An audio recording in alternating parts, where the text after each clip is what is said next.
Hello, everyone. This is Michael Balesta. I want to correct something from last week. I said that the Warriors had outscored the Cavaliers 14 to 7 in the overtime period in Game 1. It was actually 17 to 7, so my apologies. In Game 3, the Cavaliers gave a strong account of themselves but lost 110 to 102 in Cleveland. Kevin Durant hit a three-point shot with just under 50 seconds left to seal the win for the Warriors.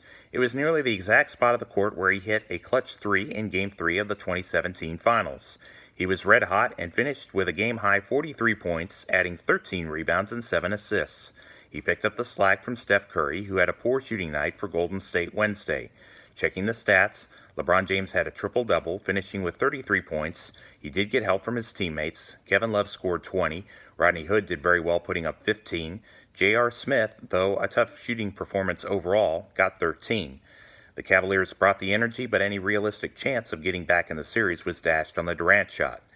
In Game 4, Golden State completed a four-game sweep in a 108 to 85 win.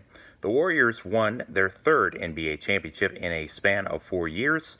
James did not play his best, certainly by his lofty standards, finishing with 23 points, 7 rebounds, and 8 assists in more than 40 minutes. The Warriors started fast, but the Cavaliers responded in the middle stages of the second quarter by grabbing the lead after being down by as many as 11. Golden State closed the half better before they ran and hid in the third quarter to seize control of the game. Curry led the scoring with 37 points, but Kevin Durant would take home NBA Finals MVP. Durant finished with a triple-double. After watching this series, it is undeniable that the Cavaliers were completely outmatched by Golden State. The effort was great in Game 1 minus the final 36.4 seconds of regulation and overtime. However, towards the end of Game 2 and most of Game 4, Cleveland was not as good effort-wise. I do not think the outcome of those games were going to change, but I came away thinking that there were periods where it seemed that the Cavs were resigned to losing and they lost their aggressiveness. They settled for shots, and many baskets that were going down in previous series did not fall in the championship round. I still say LeBron James had an outstanding year by playing in every one of the 82 regular season games to go along with the 22 postseason appearances. I was hoping Cleveland would show pride and do what they did in last year's finals in beating Golden State at home in Game 4 to avoid getting swept. I did not want to see the Warriors clinch the title on the Cavaliers' home court, but it did not happen. Word came down from ESPN's Brian Windhorst and on social media that James had been playing hurt from punching a whiteboard after the loss in the initial game of the 2018 NBA Finals. While it was certainly understandable in the moment to be upset, he let his team down by doing that.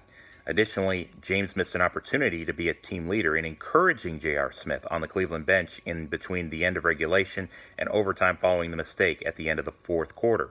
Having said all of that, I probably would have wanted to get out some frustration myself if I possessed the talent to score 51 points and get a chance to steal a victory on the road in Game 1. I hope James tries to make another run with the Cavaliers, but I would not be upset if he chose to go elsewhere to another team. He fulfilled his promise by winning an NBA championship for the Cavs in 2016 when he wrote his letter to Cleveland in 2014. This was when he came back to the Cavs for a second stint after being with the Heat. The Cavaliers will have to prepare for life after LeBron, and they will likely be having high draft picks for the foreseeable future while trying to rebuild. Hopefully the young players will develop and get better as they wait to land a superstar to bring Cleveland back up the NBA ranks. It will require lean years ahead, assuming James is not in a Cavs jersey starting in the 2018-19 season. Over on the diamond, the Indians beat the Brewers Tuesday 3-2.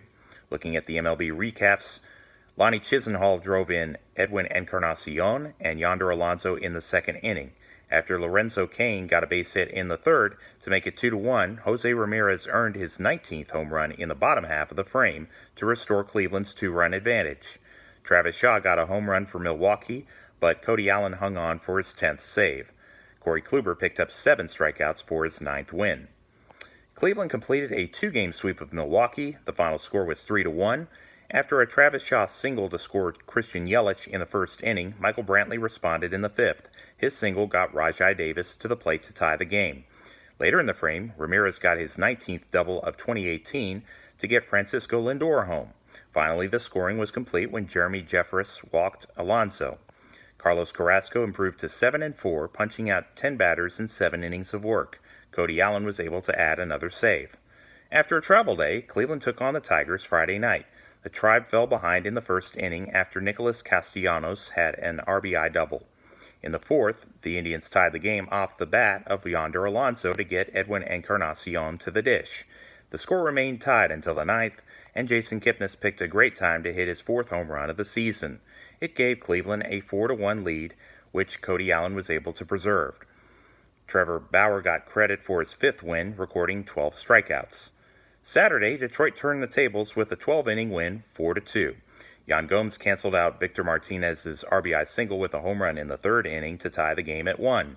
Mike Clevenger had a tough day, and he walked Jose Iglesias in the seventh inning, allowing Victor Reyes to score. Fortunately, the Indians showed some resiliency as Rajai Davis got his first home run of the year. Cody Allen gave up a walk-off home run by Heimer Candelero. Sunday, Cleveland started fast as Alonso doubled to score Lindor. Melky Cabrera would get a sacrifice fly to bring in Alonso for a 2-run frame in the second inning. Detroit pulled one back as Leonis Martin's groundout enabled John Hicks to score. From the fourth inning, though, onwards, the Indians took control. Cabrera got a sacrifice fly to plate Lindor to make it 3-1. Then in the sixth, Eric Gonzalez got a bases-clearing double against Drew Verhagen. After the Tigers got a solo home run by Martin, Cleveland added 3 more runs. Cabrera singled to make the score 7-2. Yan Gomes finished the scoring with a 2-run blast to center field. Corey Kluber struck out 8 in as many innings to improve to 10-2 on the season. Finally, on Monday, the Indians shut out the White Sox 4-0. Lonnie Chisenhall singled to bring Yonder Alonso in for the first run of the game. Yan Gomes' RBI double plated 2 more, and Cleveland put up a 3 spot in the fourth inning. Michael Brantley got his 11th home run in the next inning. Carlos Carrasco did the rest, striking out 11 in 7 innings for win number 8 on the season. The upcoming schedule includes 3 more games in Chicago. Today, Adam Plutko aims for his 4th win of the season against James Shields, who has just 1 win this year. First pitch will be at 8:10 p.m. Eastern. The following night at the same starting time, 5-4 Trevor Bauer takes on Dylan Covey, who is 2-1. Mike Clevenger and Carlos Rodon are the starters in the season finale Thursday at 2:10. The Tribe come home for the weekend to face the Minnesota Twins. Games start at 7:10, 4:10, and 1:10 respectively. Starting Monday at 7:10, the White Sox come to Cleveland for 3 games. The Indians have widened their lead in the division standings. Cleveland is 35-29, Detroit at 31-36, and Minnesota is 28-34. The Chicago White Sox sit at 22-42, and Kansas City is 14 games out at 22-44. My feelings have not changed in regards to the hierarchy in the American League. The West Division is very strong as 4 teams have winning records. In the East, the Red Sox and Yankees have separated themselves. I think the Indians should take care of business in the Central, but I think they are not the best team right now. They have had trouble against the Yankees and Mariners. I could see them matching up well with the Astros or Red Sox. Perhaps they could make the American League Championship Series, but as of now, that's as far as I project them to go. Please check out the Facebook group North Texas Browns Backers page and hit the like button for the latest updates there. If you live outside of the North Texas region, please search to find a Browns Backers club closest to you. Your support is greatly appreciated. The text of this blog is available at http://www.mjbalesta2blog.wordpress.com. I am on Twitter at mjbalesta2 and on Facebook at Michael Balesta. Archived videos on YouTube can be found by searching Michael Balesta, Roman numeral 2. God bless. Have a wonderful week.